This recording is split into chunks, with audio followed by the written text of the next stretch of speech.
అందమైన చర్మ సౌందర్యం మీ సొంతం. Second aqua radiance deep cleansing gel.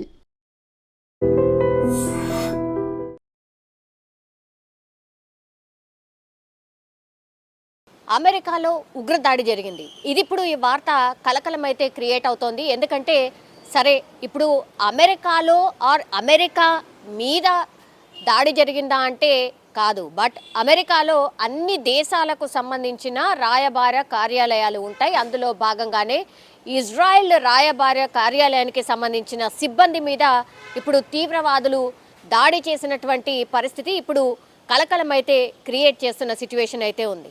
ఇప్పుడు ఇజ్రాయెల్ రాయబార కార్యాలయానికి సంబంధించిన ఉద్యోగుల మీద దాడి జరిగినా కానీ అది ఎక్కడ జరిగింది? అమెరికాలో జరిగింది. అంటే అమెరికాలో ఉగ్రదాడి జరిగినట్టే లెక్క.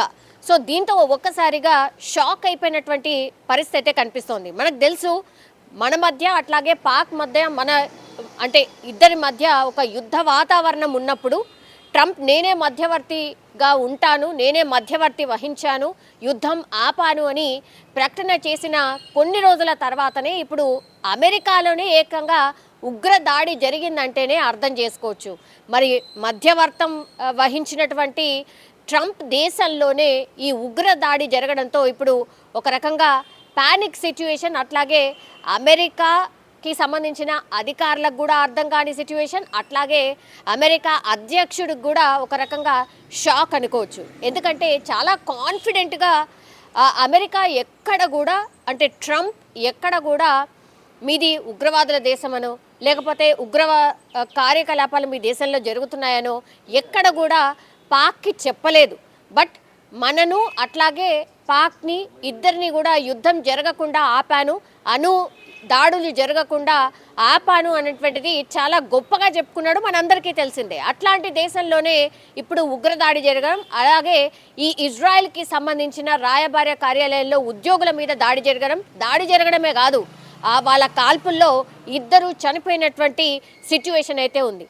దగ్గరలో ఉన్నటువంటి మ్యూజియంలో, అది ఎక్కడ అంటే ఏం మ్యూజియం అని అంటే యాక్చువల్లీ క్యాపిటల్ జెనిష్ మ్యూజియం, ఇందులో జరిగినటువంటి పరిస్థితి అయితే ఉంది.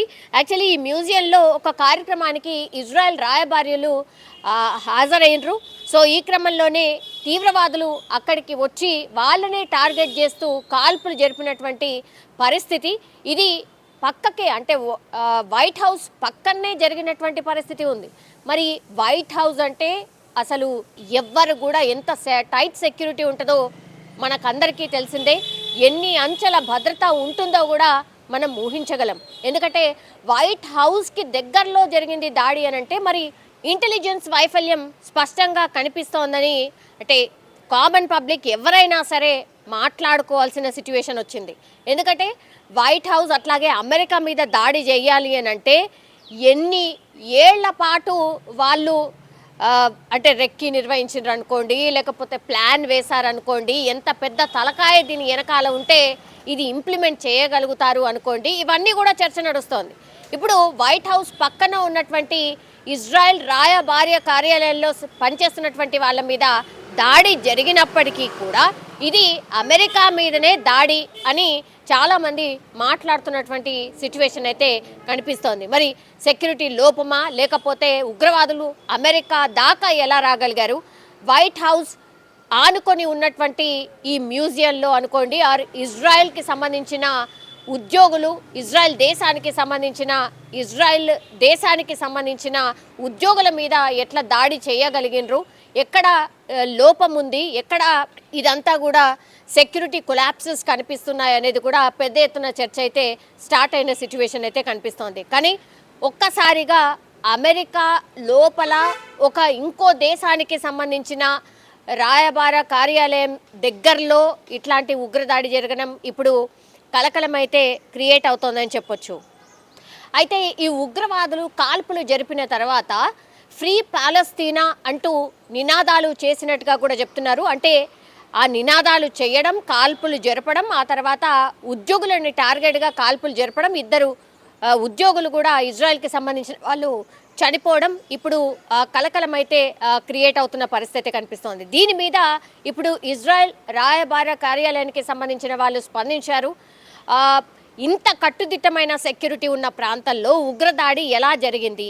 సో ఉగ్రవాదులు ఎవరైతే ఈ కాల్పులకు తెగబడ్డారో వాళ్ళని అతి త్వరగా పట్టుకుంటారని భావిస్తున్నాం అని మాత్రమే చెప్పగలిగారు. ఆ తర్వాత ఈ దాడిని ఖండిస్తున్నాము అన్నటువంటి మాట ఇజ్రాయెల్కి సంబంధించిన వాళ్ళు చెప్పారు. మరి అమెరికా దీని మీద ఎట్లా రెస్పాండ్ అవుతుంది? అమెరికాకి సంబంధించిన అధికారులు ఏం చెప్పబోతున్నారు? ఇంటెలిజెన్స్కి సంబంధించిన మరి ఇన్ఫర్మేషన్ అసలు లేదా? తీవ్రవాదులు ఉగ్రవాదులు అక్కడి వరకు అసలు ఎట్లా రాగలిగారు? మరి లోపం ఎక్కడ జరిగింది ఏంటి అనేది కూడా ఇవన్నీ కూడా ఆన్సర్ చేయాల్సిందే అని ఇజ్రాయెల్కి సంబంధించిన రాయబార అధికారులు అయితే ప్రశ్నిస్తున్నటువంటి సిచ్యువేషన్ అయితే కనిపిస్తోంది. సో చూడాలి మరి ఈ సెక్యూరిటీ ల్యాప్సెస్ అంటారా, లేకపోతే ఇజ్రాయెల్కి సంబంధించిన రాయబార కార్యాలయం మీద దాడి జరిగినా అక్కడ 2 చనిపోయినప్పటికీ కూడా మరి ఎందుకని ఈ సెక్యూరిటీ సిబ్బంది ఇంకా ఈ ఉగ్రవాదుల్ని పట్టుకోలేకపోయారు?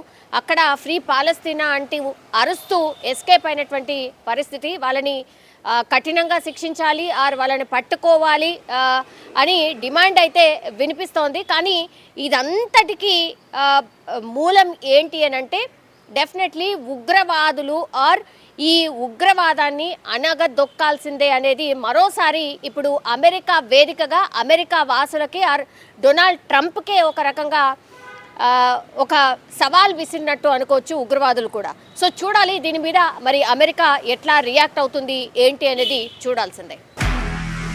నిజంగా ప్రస్తుతం ఉన్నటువంటి సమాజం దేనికి ప్రయారిటీ ఇస్తుంది? ఆర్థిక సంబంధాల చుట్టూ మాత్రమే తిరుగుతోంది. మళ్ళీ ఎన్నికలంగానే చాలా విరక్తి కలుగుతాం.